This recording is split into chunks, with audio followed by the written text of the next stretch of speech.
Halo, salam sehat selalu teman-teman. Jumpa lagi dengan saya di pertemuan ketiga di mata kuliah manajemen stres. Nah, kalau di dua pertemuan sebelumnya teman-teman berjumpa dengan Pak Andi dan belajar bersama dengan Pak Andi terkait dengan pengenalan apa itu stres, terus habis itu teori dasar tentang stres.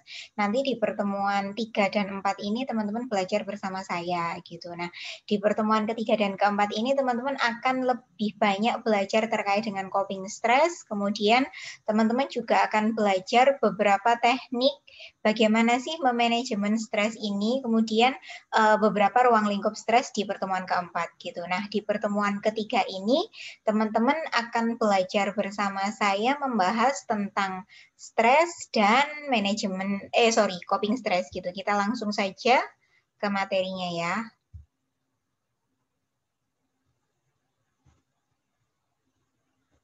Oh, sorry. Kita ke materinya. Materi di pertemuan ketiga mata kuliah manajemen stres. Oke, di pertemuan ketiga ini seharusnya pertemuan ketiga ini adalah tanggal 15 kemarin gitu, tapi karena kebetulan saya berhalangan untuk memberikan video ajar, jadi saya baru bisa memberikan tiga. Ini kita membahas tentang bentuk dan strategi mengatasi stres dan menurunkan stres. Yang kita bicarakan adalah stres yang sifatnya negatif gitu. Karena kalau teman-teman tahu, teman-teman yang sudah ambil psikologi abnormal 1, pasti sudah tahu bahwa stres itu nggak hanya negatif, tapi ada juga stres yang positif atau eustress gitu. Terus untuk inputnya nanti akan ada handout sama video ajar, nanti akan ada forum diskusi juga, kemudian untuk deadline tugasnya adalah 7 weeks challenge my study weeks 3 gitu. Lah, deadline-nya adalah tanggal 21 IG-nya teman-teman itu ada yang sudah mengupload tugas untuk my stress diary-nya yang weeks 3 gitu. Jadi mungkin kalau misalnya teman-teman nggak masalah dengan itu ya saya no problem sih gitu. Tapi saya akan mengundurkan jadwal tugasnya. Untuk indikator pada pertemuan ketiga ini kita nanti membahas dua topik utama, yakni yang pertama adalah coping stress, yakni dari PFC sama EFC, yakni yang problem fokus coping sama emotion fokus coping. Saya rasa teman-teman juga sudah belajar itu ketika teman-teman ambil abnormal 1. Kemudian ini terkait dengan tahapan, tujuan, faktor, terus kelebihan dan kekurangan. Nah, ini saya bahasnya secara sekilas saja karena apa? Karena di setelah pertemuan keempat, teman-teman akan belajar masing-masing strategi coping stress ini secara mendetail gitu. Jadi kita nanti akan membahas ini secara overview saja gitu. Mulai dari relaksasi, meditasi, yoga, terapi tawa, art terapi, musik terapi, sampai color terapi kita bahasnya overview saja di beberapa pertemuan setelah pertemuan keempat gitu. Nah, untuk yang pertama kita masuk ke materi nih. Sebelum kita masuk ke materi, saya mau bukan belajar sih, saya mau mencoba sama teman-teman semua tes seberapa stresnya kita hari ini gitu. Nah, kalau ada beberapa cara dalam mengukur stres yang visual semacam ini. Jadi kalau misalnya ini adalah gambar yang sering banget muncul di Google ketika kita mencari kata kunci adalah mengukur stres gitu. Nah, kalau misalnya gambar ini ketika teman-teman melihat gambar ini ada gambarnya bunga-bunga ini bergerak, dipercaya kemungkinan teman-teman sedang mengalami atau sedang berada dalam kondisi stres yang negatif gitu. Nah, coba teman-teman perhatikan bagaimanakah teman-teman melihat gambar ini. Apakah ada yang bergerak? Coba teman-teman deteksi sendiri. Kalau misalnya itu bergerak, berarti teman-teman berada dalam kondisi stres yang negatif. Gitu. Nah, gambar kedua. Ini gambarnya jauh lebih rumit daripada gambar pertama. Apa yang terjadi dari penglihatannya teman-teman? Apakah ada teman-teman merasakan penglihatannya, persepsinya merasakan ada gelombang, gambar ini bergelombang, padahal gambar ini diam saja? Kalau misalnya teman-teman merasa bahwa gambar ini bergelombang, kemungkinan ya sedang dalam stres negatif gitu. Kemudian gambar yang ketiga, jauh lebih rumit lagi secara diagonal. Nah, ini secara vertikal, kiri ke kanan nih. Gimana nih? Lihat baik-baik gambarnya, kemudian rasakan apa yang teman-teman lihat, apakah gambar itu bergerak. Kalau misalnya, oh gambarnya B aja Bu, gitu, ya berarti teman-teman dalam kondisi yang normal, tidak stres. Sekarang yang ini, yang paling rumit. Apakah teman-teman merasa ada suatu gerakan memutar dari gambar yang teman-teman lihat di layar? Atau menjadi tambah pusing? Nah, itu adalah beberapa cara yang sering digunakan untuk mendeteksi apakah ini adalah beberapa cara. Kenapa kok secara visual itu, kenapa ketika kita melihat benda, kemudian secara visual itu bendanya yang diam tetapi bergerak, itu menandakan stres. Karena apa? Karena stres itu tidak hanya berkaitan dengan penyakit mental, teman-teman. Jadi tidak hanya berkaitan dengan kondisi mental.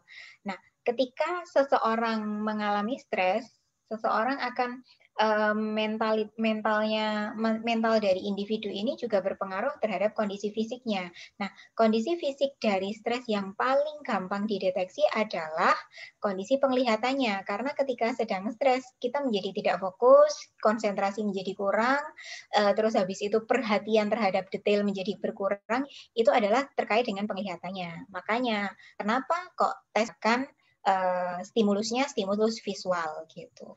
Nah, selain ada stimulus visual, kita juga bisa mengetahui stres itu dari ini, tingkat keparahan teman-teman. Ini mana kursor saya? Oh ini. Nah, teman-teman bisa mengeklik ini. Jadi nanti kalau misalnya ini kan filenya ini saya PDF, teman-teman bisa mengeklik ini, kemudian teman-teman akan masuk ke websitenya 1%. Websitenya 1% ini, di websitenya 1% ini teman-teman bisa self-assessment terkait dengan seberapa tinggi tingkat keparahan dari stresnya teman-teman. Jadi teman-teman bisa, ini ada panduannya, jadi nggak ada jawaban yang salah dan yang nggak ada jawaban yang benar, yang jawaban apa yang terjadi dengan dirimu sekarang ini. Nah, teman-teman bisa mengeklik ini kalau misalnya teman-teman sudah membaca panduannya, teman-teman bisa klik mulai. Kemudian teman-teman tinggal menjawab 10 pertanyaan yang jadi dalam sebulan terakhir seberapa sering Anda merasa kesal. Nah, ada jawaban dari tidak pernah, jarang, kadang-kadang, cukup sering, sama sangat sering. Ini saya coba ngecek, tapi saya asal-asalan aja ya. Misalnya nih, dalam sebulan terakhir seberapa sering Anda merasa kesal karena sesuatu terjadi tidak terduga? Jarang. Kita klik jarang. Kemudian dalam sebulan terakhir seberapa sering Anda merasa gelisah? Kadang-kadang. Dalam sebulan terakhir seberapa sering Anda merasa yakin terhadap kemampuan Anda dalam mengatasi? Sering. Cukup sering. Dalam sebulan terakhir, seberapa sering Anda merasa bahwa segala sesuatu berjalan sesuai dengan keinginan Anda? Kadang-kadang mengatasi segala hal yang harus dilakukan. Kadang-kadang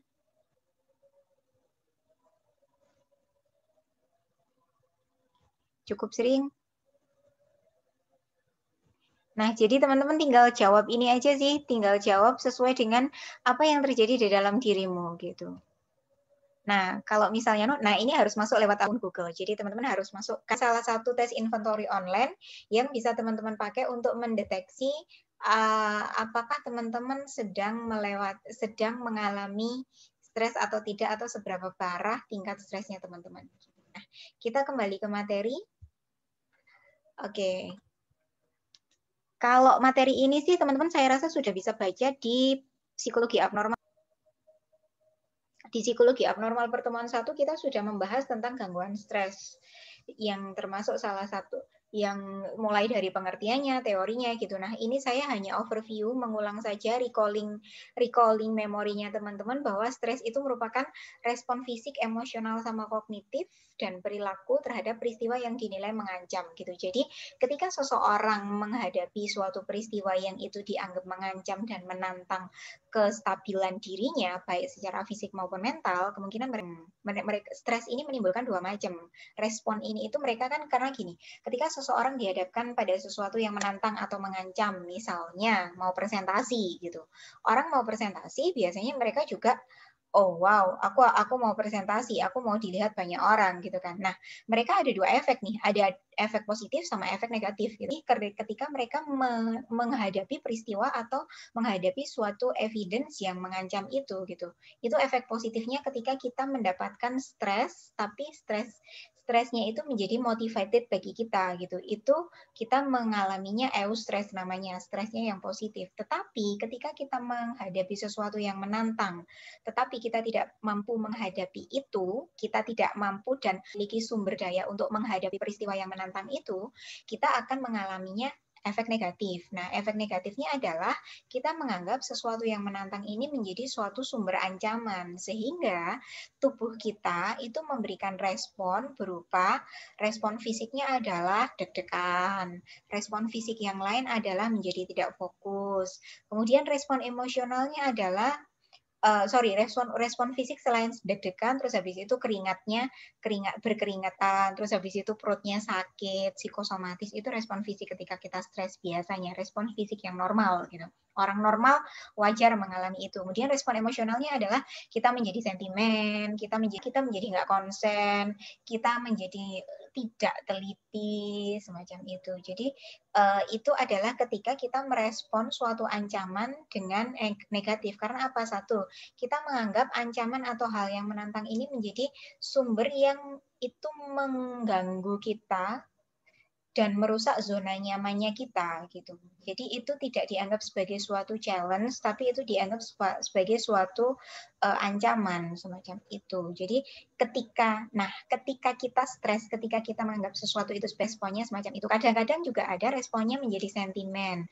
Nah, ketika orang menjadi sentimen menjadi lebih pemarah gitu. Jadi kadang-kadang ada salah satu quotes yang saya ambil di Google, dia mengatakan bahwa ketika saya stres, saya ingin I want to break something gitu. Karena apa? Ketika stres itu kita ya want to break something gitu. Karena itu adalah salah satu wujud emosionalnya kita ketika kita menghadapi stres. Nah, tadi kan saya sudah ngomong bahwa stres itu sangat berpengaruh sama produktivitas kita dalam bekerja. Karena ketika kita mendapatkan suatu tantangan atau suatu yang mengancam atau sesuatu yang menantang, itu kan menghadapinya menjadi dua hadaptif. Nah, dua-duanya ini sangat berhubungan erat dengan produktivitas kita ketika kita bekerja gitu. Nah, stres yang kenapa kok ketika kita stresnya menganggapnya positif, ini akan menjadi justru stresnya menjadi optimal gitu. Stresnya menjadi optimal. Tetapi ketika kita menganggap suatu ancaman ini menjadi stres yang sumber ancaman, ketika kita menganggap suatu yang menantang ini menjadi sumber ancaman, kita tidak berada di stres optimal ini, tetapi kita mungkin berada di stres yang tinggi atau stres yang rendah gitu. Nah, yang bagus yang bagaimana? Yang sangat berpengaruh, yang bagus yang bagaimana adalah yang ketika kita berada di sesuatu yang menantang itu adalah sebagai suatu challenge, dan itu kita bisa memotivate diri kita bisa memotivasi diri kita supaya kita bisa meraih challenge itu, menaklukkan si challenge itu gitu. Tetapi kita berada di dalam stres yang optimal ini, kita memiliki produktivitas yang baik. Kita memandang sesuatu yang menantang itu menjadi sumber ancaman. Nah, kita responnya akan ada dua, yakni respon yang stres rendah sama yang stres tinggi. Stres tinggi adalah ketika kita menjadi panic attack, kita menjadi sangat ketakutan, kita menjadi gerusa-gerusu, itu stresnya tinggi. Nah, stres rendah adalah kita menjadi demotivate, kita menjadi ya sudahlah pasrah aja gitu, kita menjadi demotivasi. Nah, itu yang stresnya rendah. Nah, orang yang memiliki kondisinya di stres yang optimal yang ada di bagian tengah ini, stres tidak tinggi, yang tidak gerasa gerusu, tidak panik, dan juga yang tidak demotivasi begitu. Nah, ini juga sudah ada di materi abnormal juga, stres yang tinggi. Nah, ini stres yang tinggi mengakibatkan apa? Kalau kita mengalami stres yang tinggi ini tadi, kita berada di sini, kita mengalaminya ini teman-teman. Kita mengalami insomnia, kita mengalami lekas marah, terus habis itu kurang teliti, terus habis itu menjadi sangat sentimen, terus habis itu menjadi gerasa gerusu, itu stres tinggi. Kena panic attack gitu. Nah, tapi kalau yang stres yang rendah itu bikin kita menjadi terus habis itu bosen. Nah, motivasi menjadi turun, demotivasi, terus habis itu ya sudahlah, apa jadinya aja gitu, menjadi pasrah, terus habis itu lesu, lemah, letih, lunglai, semacam itu yang stresnya rendah. Nah, stres yang bagus adalah stres yang optimal gitu. Nah, ada beberapa istilah yang tadi sudah sering saya singgung nih. Yang pertama adalah stresor. Saya rasa teman-teman sudah tahu bahwa stresor adalah apa yang menyebabkan namanya. Yang kedua adalah distres. Distres adalah akibat ketika si penyebab ini yang membuat stresor ini tidak menyenangkan dan tidak diharapkan. Berarti stres yang negatif. Distres adalah yang negatif. Yang ketiga adalah eustress. Eustress adalah akibat yang positif. Kita menjadi termotivasi, kita menjadi lebih merasa tertantang untuk menghadapi ancaman itu. Kita menganggap zona nyaman kita tidak, tetapi kita menganggap bahwa itu adalah suatu yang next level. Istilahnya adalah next level exam gitu. Itu adalah ujian next levelnya kita gitu. Nah, lulus tidaknya ya tergantung dari kita menyikapi. Nah, setiap orang pasti memiliki stresornya sendiri-sendiri, tapi setiap orang juga punya dua pilihan. Apakah dia mau distres sehingga dia menimbulkan efek negatif dan membahayakan dirinya, atau dia lebih memilih eustress. Eustress adalah menganggap bahwa stresor ini adalah sesuatu tantangan, ujian next level, dan saya harus lulus untuk menghadapi tantangan itu. Gitu. Lah, terus kalau misalnya distres akibatnya apa? Akibatnya adalah nih, mana ya akibat? Nanti ya akibatnya. Akibatnya ketika kita distres adalah kita menjadi depresi, kita menjadi sedih dan menjadi gangguan-gangguan mental yang lain gitu. Nah, ini adalah beberapa yang tidak langsung terhadap kesehatan. Ketika kita mengalami stresnya yang tinggi dan stres yang rendah ya, bukan stres optimal loh ya. Ketika stres yang tinggi dan rendah adalah efek tidak langsungnya hasrat thanatos kita menjadi sangat tinggi, hasrat kematian kita sangat tinggi gitu. Sehingga itu merangsang kita melakukan perilaku-perilaku yang beresiko gitu. Misalnya minum minuman keras, misalnya merokok. Merokok kan merusak kesehatan. Terus misalnya juga mengkonsumsi obat-obatan semacam itu. Itu adalah efek tidak langsung ketika kita mengalami stres. Yang kedua adalah serangan dari sistem imun. Karena apa? Ketika seseorang mengalami stres, itu sangat berhubungan erat dengan imunitas tubuh gitu. Jadi ketika orang mengalami stres, ya hati-hati, imunnya bisa jadi juga terganggu, imunnya juga menurun. Yang mana ketika imun menurun, penyakit-penyakit medis akan mengintai, apalagi sekarang adalah musimnya pandemi COVID gitu. Jadi kalau misalnya kita stres berkepanjangan, karena misalnya diputus pacar atau ditinggal pas lagi sayang-sayangnya, terus habis itu kalian stres, ya hati-hati aja, sistem imun kalian akan menurun juga gitu, apalagi sekarang kondisinya semacam ini. Jadi teman-teman, saya harap kalau misalnya teman-teman sedang menghadapi stresor atau sesuatu yang tidak nyaman, ya cepat-cepat dialihkan bahwa ini adalah next level exam gitu, dan kamu harus lulus dari next level exam itu gitu. Kamu harus lulus dari ujian next level ini gitu. Macam itu. Kemudian yang selanjutnya adalah orang yang mengalami gangguan psikosomatis, misalnya mereka tiba-tiba sakit perut, tiba-tiba migrain, tiba-tiba vertigo, semacam itu. Terus tiba-tiba tekanan darahnya naik, kolesterolnya naik, gitu. Terus akibat gangguan psikologis juga yang tidak kalah berkepanjangan karena sesuatu hal, macam-macam sih orang yang mengalami stres itu. Bisa ditinggal pacar, di ghosting, apalagi ya, banyak tugas terus. Tapi saya rasa teman-teman yang My Stress Diary-nya kebanyakan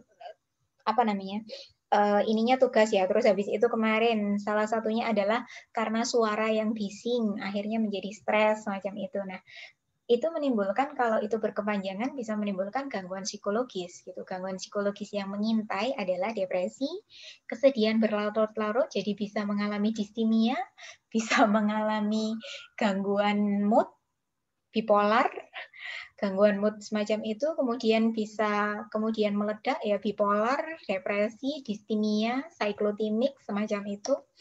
Jadi hati-hati. Jadi kalau misalnya saya yakin semua orang pasti memiliki stresornya sendiri-sendiri gitu. Nah, tapi bagaimana kita menganggap bahwa stresor ini adalah ya our next level exam. Nah, maka itu kenapa fungsinya kita belajar, fungsinya kita ngambil mata kuliah ini adalah bagaimana kita memanajemen supaya, makanya stres itu perlu di manajemen. Stres itu perlu ada manajerialnya gitu. Makanya di psikologi ada mata kuliah manajemen stres. Apalagi yang bidang peminatannya klinis gitu. Tujuannya adalah untuk itu, karena setiap orang pasti mengalami stres, teman-teman. Setiap orang pasti memiliki sumber stresnya sendiri-sendiri gitu. Entah dalam tahap yang ringan sampai tahap yang berat gitu. Nah, fungsinya adalah supaya kita bisa memanajemen itu gitu dengan caranya sendiri-sendiri gitu. Nah, semacam itu. Terus next, gejala stresnya adalah diri si fisiologikal adalah perubahan metabolisme tubuh. Terus habis itu yang psikologikal adalah nggak produktif kalau pas kerja. Kemudian yang behaviornya, kalau perilakunya yang biasanya dia ceria tapi sekarang kok jadi lemah, lesu, lunglai semacam itu, terus nggak semangat, terus habis itu tiap hari nangis terus semacam itu.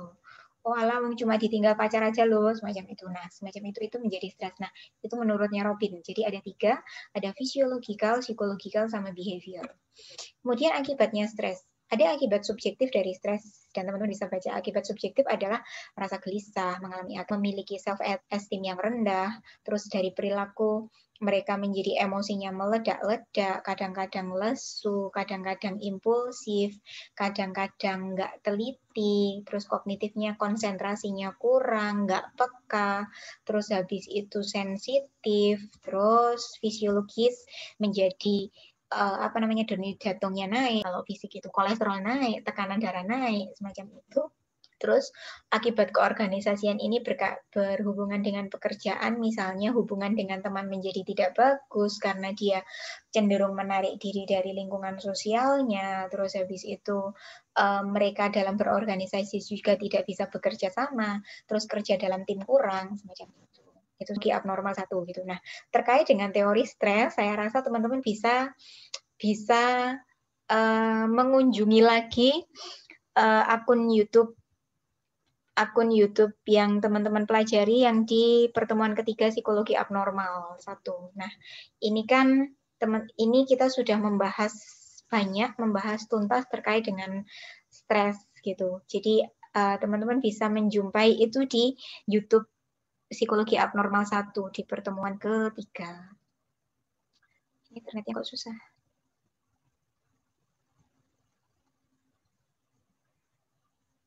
Apakah stresor ini negatif gitu.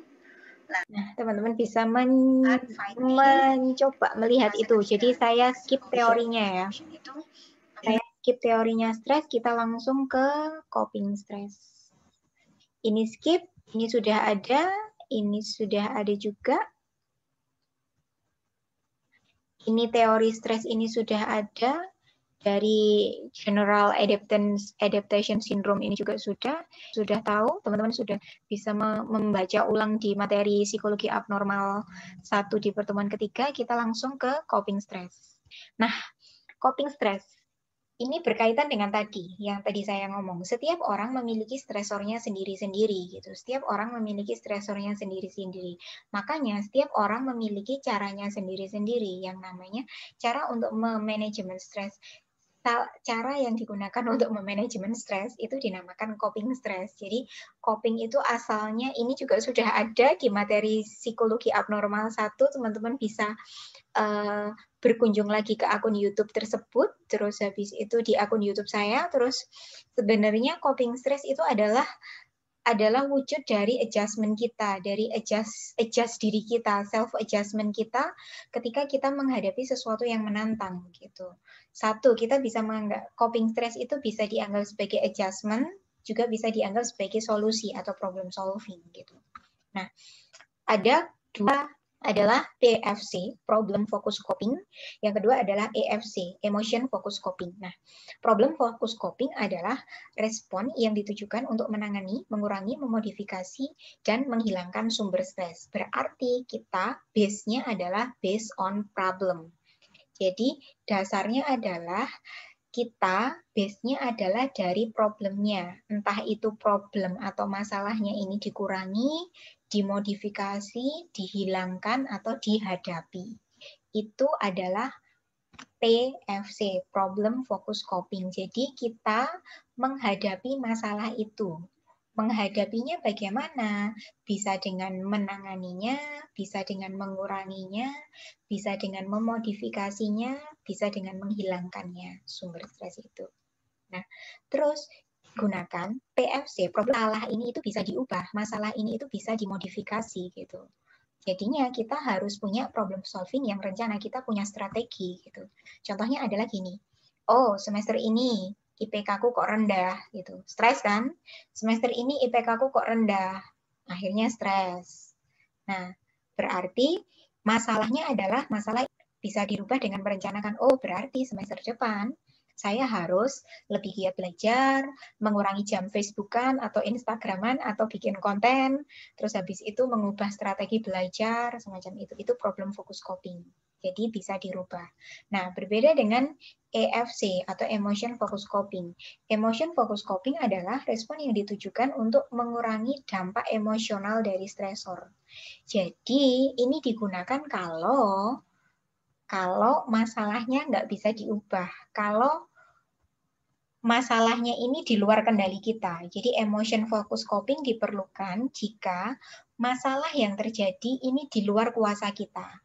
Jadi yang diatur adalah emosi dari diri kita supaya kita tetap dalam kondisi yang stabil, kondisi yang nyaman. Gitu. Jadi yang dirubah adalah diri kita, bukan lingkungan atau masalah. Gitu. Digunakan jika masalah tidak bisa dikendalikan atau di luar. Misalnya gini, kita mengalami masalah adalah kita ditinggal oleh orang yang dicintai, gitu. Kita ditinggal oleh orang yang disayang, misalnya begitu. Nah, itu kan di luar kuasa kita kan, itu di luar kuasa kita.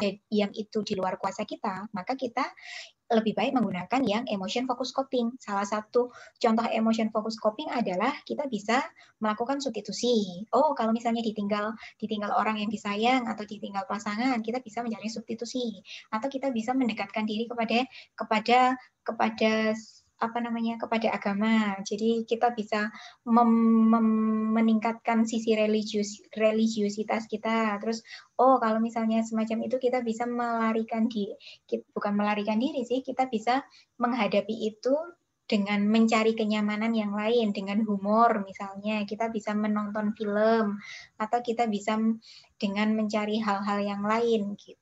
Itu emotion focus coping. Jadi yang difokuskan adalah emosi kita.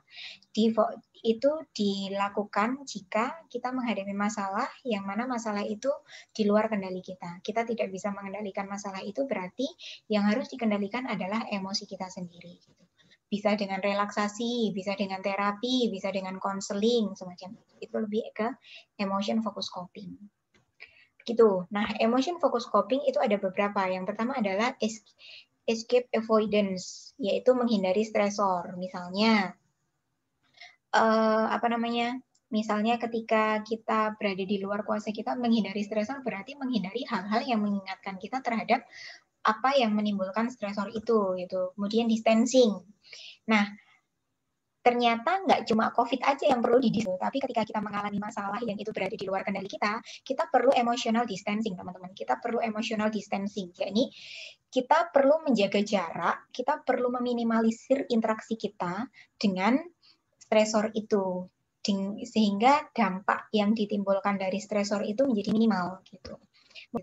Menolak, tidak mau ketemu. Terus ada wishful thinking. Nah, wishful thinking ini adalah kita membayangkan bahwa ini ada masalah ini itu akan selesai gitu. Life must go on kan. Semua akan berlalu kan. Nah, semacam itu. Jadi membayangkan bahwa semua ini akan berlalu dan berakhir akan indah semacam itu. Kita melakukan wishful thinking. membayangkan bahwa stresor itu akan hilang. Karena ya life must go on dan kita harus tetap bisa bertahan, kita harus tetap resilient gitu. Kemudian ada seeking social support. Nah, seeking social support ini dilakukan ketika kita sudah tidak bisa, kita tidak mampu melakukan escape avoidance, emotional distancing, denial, dan wishful thinking. Kita perlu cari support system gitu. Kita perlu cari support system dari orang lain gitu, mencari dukungan sosial, entah itu kepada keluarga, entah itu kepada sahabat, entah itu kepada pasangan, entah itu kepada teman, semacam itu. Kemudian yang kedua adalah, yang selanjutnya adalah positive reappraisal. Nah, kita kuasai ini itu apakah ada maksud yang lain, apakah ada moral story yang lain yang bisa kita ambil pelajaran dari sana gitu. Misalnya, oh kamu di ghosting dan yang ghosting kamu sekarang sudah nggak ada yang nggak bisa dihubungi, lost contact gitu. Nah, kamu bisa melakukan positive reappraisal bahwa oh berarti memang Tuhan itu masih sayang sama saya sehingga saya tidak dipertemukan dengan orang yang tidak benar-benar sayang, semacam itu. Itu mengambil hikmah, meyakinkan diri bahwa ya memang ini nasib saya gitu dan saya harus menjalani itu semacam itu. Jadi legowo nrimo ing pandum kalau bahasa Jawanya. Semacam itu. Itu adalah salah satu beberapa jenis emotional focus coping. Nah, ada beberapa strategi coping, teman-teman. Ada coping langsung sama ada defensif atau bertahan. Coping langsung adalah ketika kita menghadapi itu. Nah, ini biasanya yang coping langsung adalah ketika kita lebih banyak diterapkan ke yang problem focus coping atau yang PFC. Jadi kita menghadapi konfrontasi adalah berusaha menghadapi masalah itu dan menyelesaikannya. Kemudian yang kedua adalah kompromi. Kompromi adalah mencari jalan tengah, memutuskan bagaimana mencari jalan tengah antara idealisme yang harusnya ada sama realitanya gimana gitu. Kemudian yang ketiga adalah withdrawal, menghindari stresor karena coping tidak bisa diterapkan. Itu yang langsung. Jadi ada yang fight konfrontasi, ada yang negotiate, ada yang flight, pergi. Kemudian yang coping defensif adalah bertahan, defensif kita melakukan defense mechanism. Nah, defense mechanism yang digunakan, kita menggunakan defense mechanism-nya dari Freud. Ada yang repression, merepresi, sublimation, projection, displacement. Saya rasa ini teman-teman sudah ngelontok juga sih kalau terkait dengan defense mechanism ini. Sublimation, repression, sublimation, projection, proyeksi, displacement, meluapkan emosi kepada tempat yang tidak seharusnya, rationalization, teman-teman sudah tahu.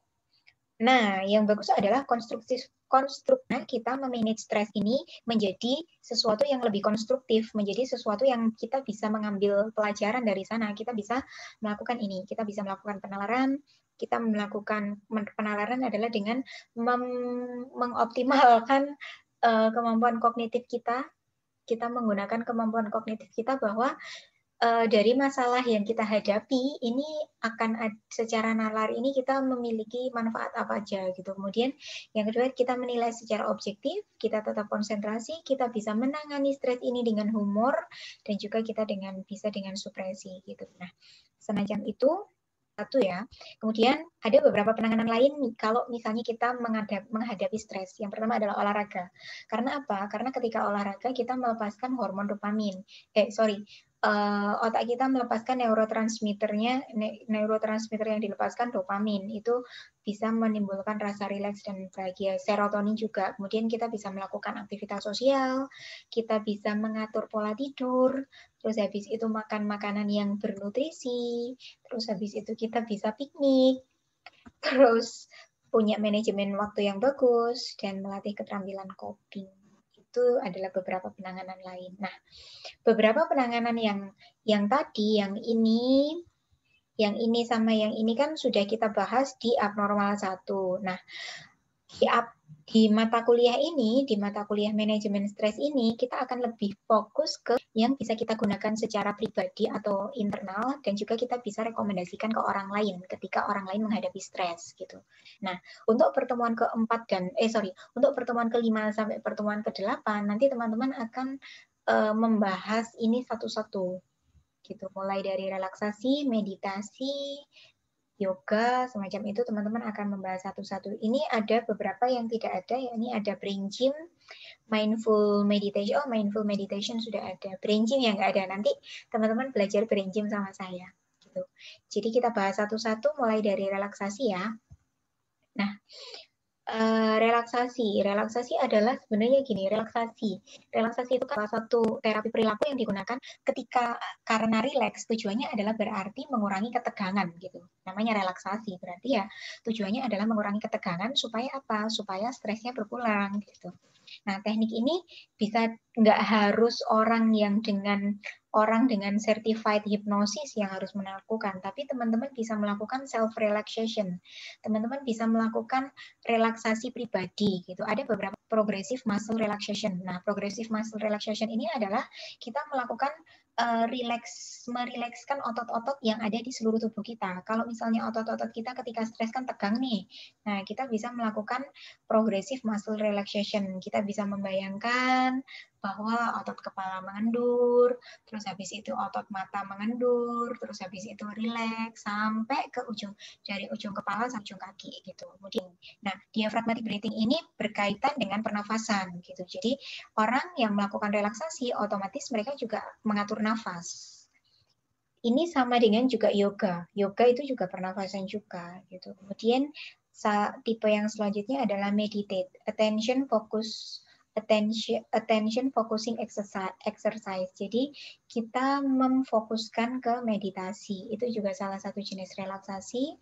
Kemudian ada juga relaksasi perilaku, behavioral relaxation training. Nah, bisa nggak sih ini digabung? Biasanya 3 di atas ini bisa digabung teman-teman. Jadi progressive muscle sama diaphragmatic breathing sama meditasi ini dari Germas mereka sudah ada nih supaya kalian bisa melakukan relaksasi sendiri ketika teman-teman menghadapi stres. Langkah pertama adalah ambil posisi duduk dengan santai dan nyaman.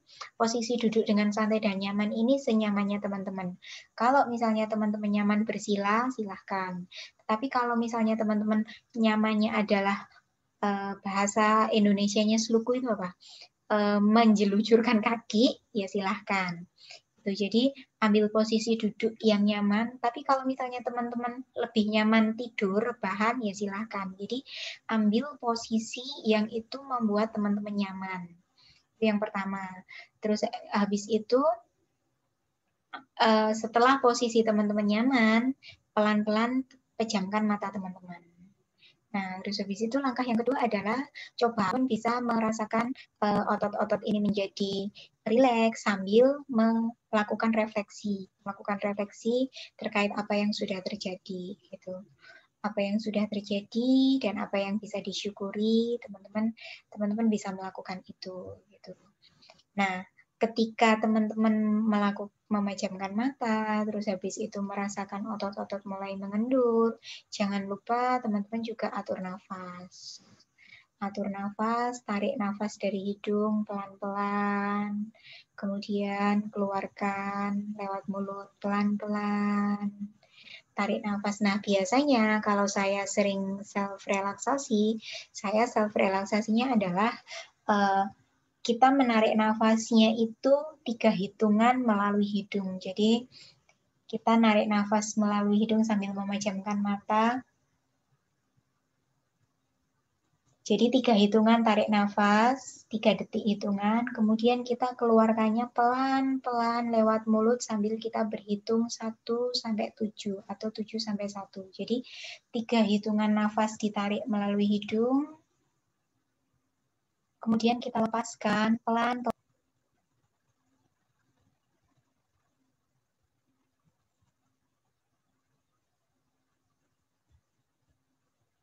Nah, jadi pelan-pelan semacam itu sangat membantu teman-teman ketika teman-teman merasakan ketegangan otot atau teman-teman merasakan stres. Nah, lakukan itu sebanyak 3 kali atau semau kalian, senyaman kalian. Semacam itu relaksasi. Nah, meditasi ini sebenarnya lebih kita menggunakan sebenarnya adalah teknik relaksasi juga, tapi lebih menggunakan pendekatan agama gitu. Jadi kita lebih menggunakan pendekatan agama karena apa? Karena kalau relaksasi ini sifatnya lebih ke fisik, lebih ke progresif muscle, kalau meditasi ini lebih ke pikiran, menenangkan pikiran gitu. Jadi melepaskan pikiran, menenangkan pikiran, apa yang sudah terjadi, terjadilah, semacam itu. Whatever will be, will be. Nah, ada beberapa posisi meditasi, ada yang duduk, ada juga yang berdiri. Kalau saya sih meditasi ya, kalau saya meditasi biasanya duduk, tapi kalau saya relaksasi biasanya saya berbaring gitu.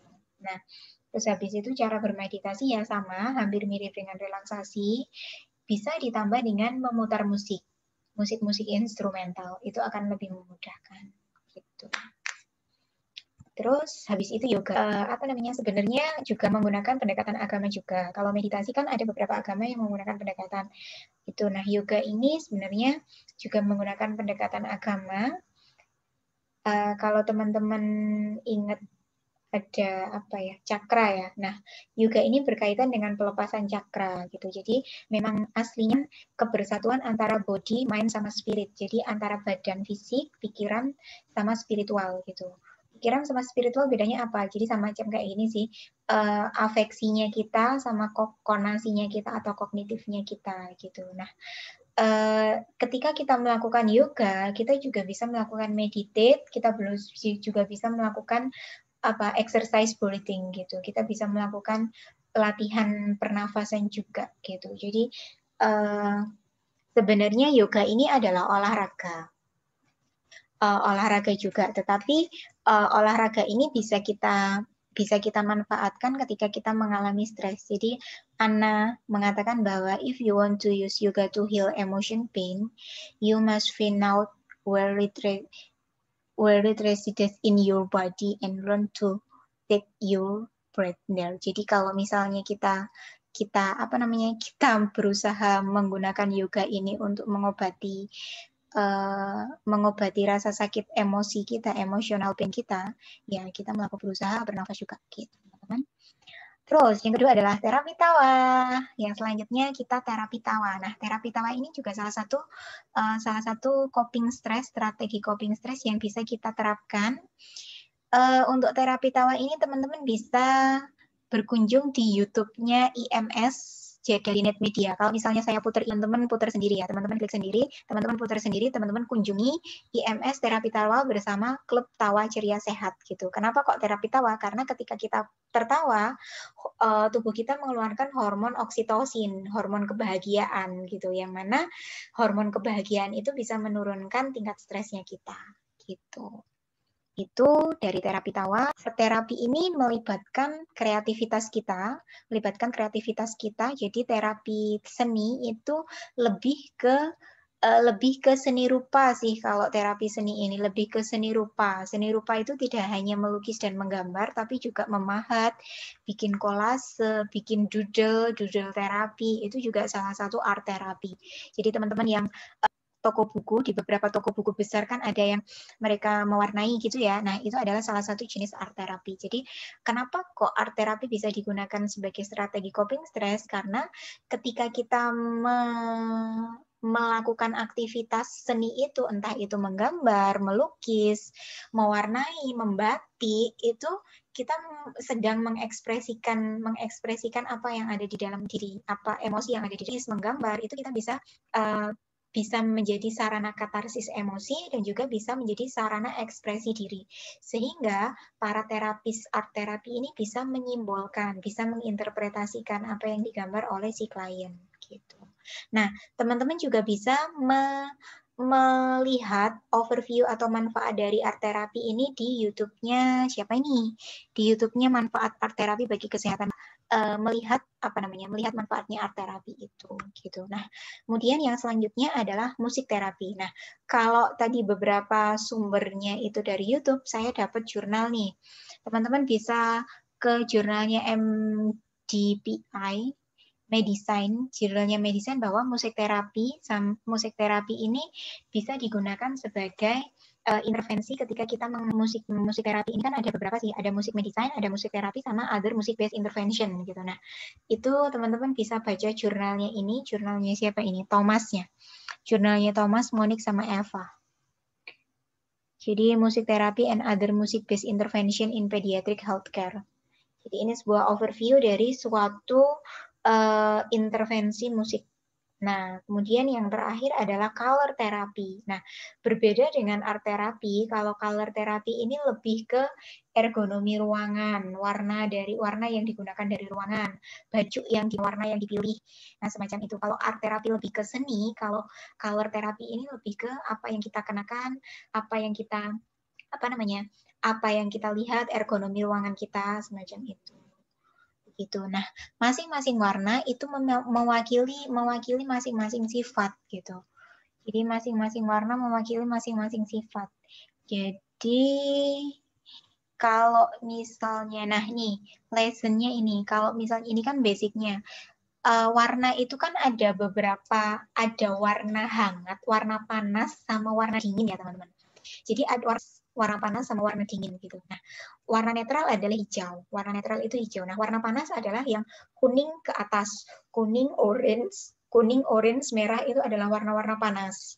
Warna-warna dingin adalah warna-warna di bawahnya hijau.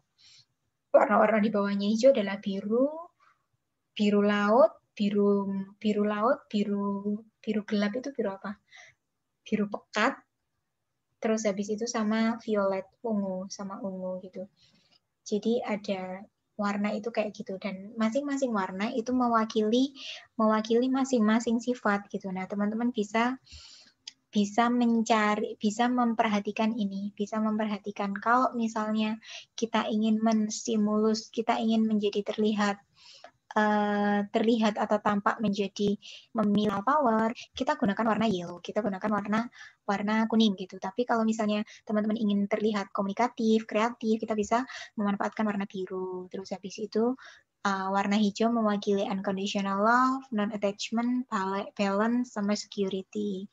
Warna violet mewakili spiritual connection, manifestation, imagination, grounding, sama humility, sama focus gitu. Warna merah ini mewakili self-awareness, base instinct, sama kayak gitu. Macam itu. Jadi masing-masing warna memiliki karakteristiknya sendiri-sendiri. Gitu. Itu yang kita bisa pelajari, dan beberapa overview terkait dengan strategi coping stres. Nah, satu sih pesan saya ketika kita menghadapi stres, saya mengucapkan terima kasih karena teman-teman sudah sampai minggu ketiga ini menuliskan stress diary-nya di IG. Jadi stress diary-nya saya baca semua kok. Saya bacain semua stress diary-nya teman-teman. Terima kasih sudah mau mencoba membuka diri, membagikan apa yang teman-teman rasakan. Karena paling tidak ketika kita mencoba membagikan apa yang kita rasakan, paling tidak kita bisa mengurangi beban itu, sehingga kita bisa meminimalisir stres yang ada di dalam diri kita gitu. Nah, satu pesan saya kalau misalnya teman-teman mengalami stres, give your stress wings and let it fly away. Jadi kasih kenapa kok kami, Pak Andi dan saya itu memberikan tugasnya adalah bikin My Stress Diary, dan My Stress Diary-nya adalah di-share di sosial media. Karena apa? Karena kita berusaha memberikan your stress itu wings gitu. Kita berusaha memberikan sayap kepada stres kalian. Supaya apa? Supaya stres kalian itu fly away gitu. Semacam itu, teman-teman, itu pesan saya. Jadi kalau misalnya teman-teman merasa stres, teman-teman bisa memberikan sayap kepada stresnya teman-teman dan let it fly away. Gitu aja. Nah, mungkin kita nggak ketemu kita ketemu untuk pertemuan keempat, mungkin kita ketemunya pertemuan keempat nanti saya membahas tentang ruang lingkup dan manajemen stres dan stres dari minggu keempat gitu. Kita nanti akan membahas itu di pertemuan keempat. Gitu saja. Ingat untuk mengerjakan tugasnya. Terus itu aja sih dari saya, dan pesan saya. masing-masing dari kita memiliki stresor. Dan masing-masing dari kita memiliki cara kita sendiri untuk menghadapi stresor itu. Nah, kalau misalnya teman-teman sedang dalam kondisi stres, kasih saya pada stresnya teman-teman sehingga mereka bisa terbang. Sehingga stresnya kita menjadi lebih minimal. Gitu ya. Sampai jumpa. Terima kasih. Semoga video ini membantu teman-teman untuk lebih memahami apa yang harus dilakukan ketika kita sedang mengalami stres dan bisa lebih bermanfaat ketika kita dalam manajemen stresnya kita. Gitu aja. Sampai ketemu minggu depan, sampai ketemu beberapa hari lagi karena kita akan ketemu di pertemuan keempat. Oke, sampai jumpa. Semoga videonya membantu. Dadah.